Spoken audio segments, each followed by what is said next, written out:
അസ്സലാമു അലൈക്കും. ഒരിക്കൽ ഞാനൊരു കഥ പറയട്ടെ.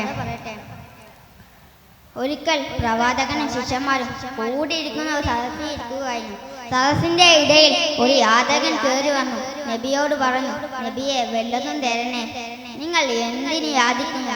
നിങ്ങളെ വീട്ടിൽ ഒന്നുമില്ലേ? ഇല്ല. എന്നാലും എന്തെങ്കിലും ഒന്നും ഉണ്ടാവുമല്ലോ.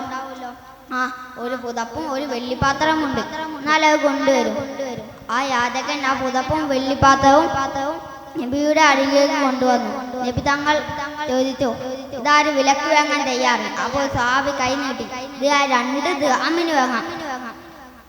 അപ്പോൾ ആ പുതപ്പും വെള്ളിപ്പാത്രവും നബി തങ്ങൾ ആ സ്വഹാബിക്ക് നൽകി. ആ 2 ദിർഹം ആ യാചകൻക്ക് നൽകി. എന്നിട്ട് നബി തങ്ങൾ പറഞ്ഞു, 1 ദിർഹം കൊണ്ട് വീട്ടിൽ ഭക്ഷണം വാങ്ങുക, 2ാമത്തെ ദിർഹം കൊണ്ട് മൈ വാങ്ങി കാട്ടിൽ പോയി വിറക് വെട്ടി ജീവിക്കുക.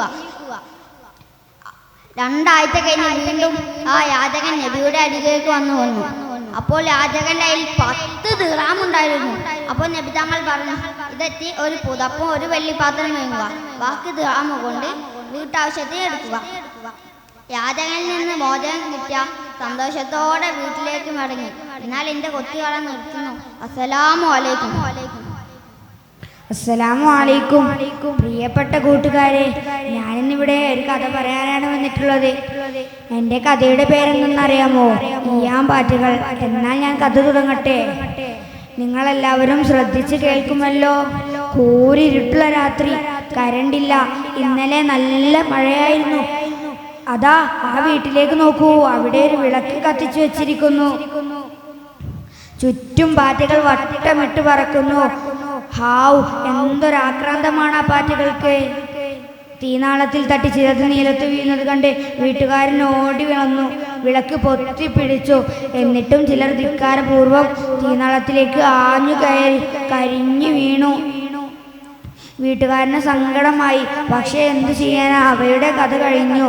അതുപോലെ നമ്മുടെ കഥയും തീർന്നു. നബി സല്ലല്ലാഹു അലൈഹി വസല്ലം തങ്ങൾ പറഞ്ഞത് നിങ്ങൾ ഓർക്കുന്നില്ലേ? ഈ പാറ്റകളെ പോലെയാണ് മനുഷ്യരും. അവർ തെറ്റിലേക്ക് കണ്ണുമൂക്കുമില്ലാതെ ചാടി വീഴും. അപ്പോൾ ഞാൻ അവരെ ഉപദേശിക്കും. എന്നിട്ടും ചിലർ ധിക്കാരപൂർവ്വം തെറ്റിലേക്ക് ആഞ്ഞു കയറിക്കൊണ്ടേയിരിക്കും. അവരാരാണെന്നറിയാമോ? അവരാണ് ധിക്കാരികൾ. അല്ലാഹുമ്മ ലാ തജഅൽനാ മിൻഹും. അല്ലാഹുവേ, ആ കൂട്ടത്തിൽ നമ്മെ പെടുത്താതിരിക്കണേ. ആമീൻ എന്ന് നിത്യവും പ്രാർത്ഥിക്കണം. അല്ലാഹു തൗഫീഖ് നൽകട്ടെ. അനുസരണക്കേട് കാണിച്ച് ധിക്കാരികളാവരുത്. ഇത്രയും പറഞ്ഞ് എൻ്റെ കൊച്ചു കഥയെ നിർത്തുകയാണ്. അസ്സലാമു അലൈക്കും. ബഹുമാനപ്പെട്ട ഉസ്താദുമാരെ, സ്നേഹനിധികളായ വർണ്ണശലഭങ്ങളെ, അസ്സലാമു അലൈക്കും. നിങ്ങൾക്കെല്ലാവർക്കും കഥ കേൾക്കാൻ ഇഷ്ടമാണോ? എന്നാൽ ഈ സുന്ദരമായ വേദിയിൽ നിങ്ങൾക്കൊരു കൊച്ചു കഥ ഞാൻ പറഞ്ഞു തരാം. ശ്രദ്ധിച്ച് കേൾക്കണേ. അല്പസമയം നിങ്ങളുടെ കണ്ണ് കാത് ഇങ്ങോട്ട് തിരിക്കണേ. ഹിജ്റ 6-ാം നൂറ്റാണ്ടിൽ ജീവിച്ചിരുന്ന ഒരു വലിയ മഹാന്റെ കഥയാണിത്. എന്റെ കഥയുടെ പേര് ഹബീബിന് എന്തു പറ്റി. അതാ അവിടെ ഒരു പരിസരത്തൊരു ആൾക്കൂട്ടം. അവിടെ ഒരു ഗംഭീര പ്രസംഗം നടക്കുകയാണ്. ആരാ പ്രഭാഷകൻ എന്നറിയാമോ? മുത്ത് മുഹമ്മദ് മുസ്തഫ സല്ലല്ലാഹു അലൈഹി വസല്ലം തങ്ങളുടെ പ്രിയപ്പെട്ട കൂട്ടുകാരൻ അബൂബക്കർ സിദ്ദീഖ് റളിയല്ലാഹു അൻഹു. മുസ്ലിങ്ങൾ വെറും 38 മാത്രമുള്ള സമയമാണിത്.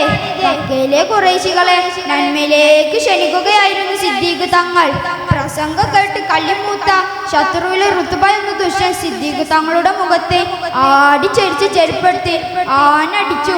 അടിയുടെ ഊക്കിൽ സിദ്ദീഖ് തങ്ങൾ ബോധം കെട്ടി വീണു. വിശ്വാസത്തിന്റെ വെളിച്ചം ചൊളിഞ്ഞു നിൽക്കുന്ന ആ സുന്ദരമായ മുഖം വികൃതമായി. എല്ലാവരും മരിച്ചു പോയി എന്ന് കരുതി.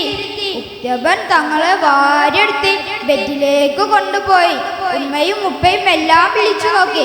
വിളി കേൾക്കുന്നേയില്ല. വൈകുന്നേരം ബോധം തെളിഞ്ഞ ഉടനെ ചോദിച്ചു, എന്റെ ഹബീബിയുടെ, എന്റെ ഹബീബിനെ എന്തു പറ്റി? ബേജാറോടെ നോക്കിയിരുന്ന കുടുംബക്കാർക്ക് അത് അത്ര രസിച്ചില്ല. നീ എന്തെങ്കിലും ഭക്ഷണം കഴിക്കേ, ബാക്കിയൊക്കെ പിന്നെ നോക്കാം. അവർ പലതും പറഞ്ഞു നോക്കി, പക്ഷെ മഹാൻ സമ്മതിച്ചില്ല. ഇല്ല, എന്റെ ഹബീബിനെ കാണാതെ ഞാൻ ഭക്ഷണം കഴിക്കുകയില്ല. അവസാന നബി സല്ലല്ലാഹു അലൈഹി വസല്ലം തങ്ങൾ ദാറുൽ അർഖമിൽ സുരക്ഷിതമായി എത്തിയെന്ന വിവരം കിട്ടിയോടെ സിദ്ദീഖ് തങ്ങളെ അങ്ങോട്ട് എടുത്തുകൊണ്ട് പോയി.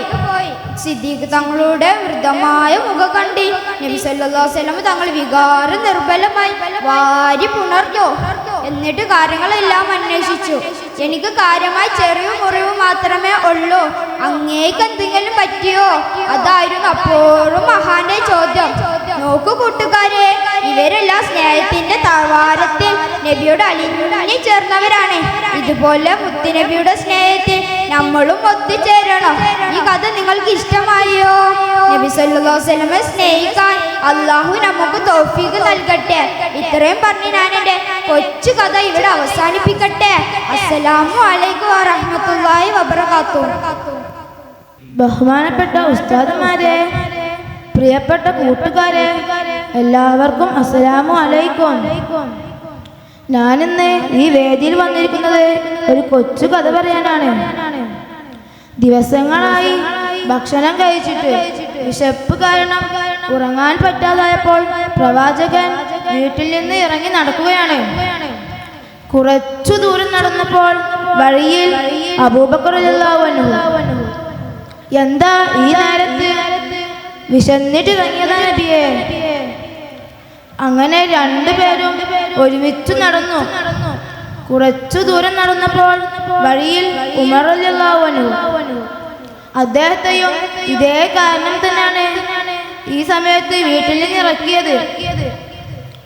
അങ്ങനെ ഇസ്ലാമിലെ ഏറ്റവും പ്രമുഖരായ 3 മനുഷ്യർ വിശപ്പ് സഹിക്കാനാവാതെ പാതിരാത്രിയിൽ ഇറങ്ങി നടക്കുകയാണ്. നടന്ന് അവർ അബുൽ ഹൈസം റളിയല്ലാഹു അൻഹുവിന്റെ വീട്ടിലെത്തി. അബുൽ ഹൈസം റളിയല്ലാഹു അൻഹു പുറത്തേക്ക് നോക്കുമ്പോൾ ജീവിതത്തിൽ താൻ ഏറ്റവും ആദരിക്കുന്ന 3 മനുഷ്യർ തന്റെ വീട്ടുമുറ്റത്ത് നിൽക്കുകയാണ്.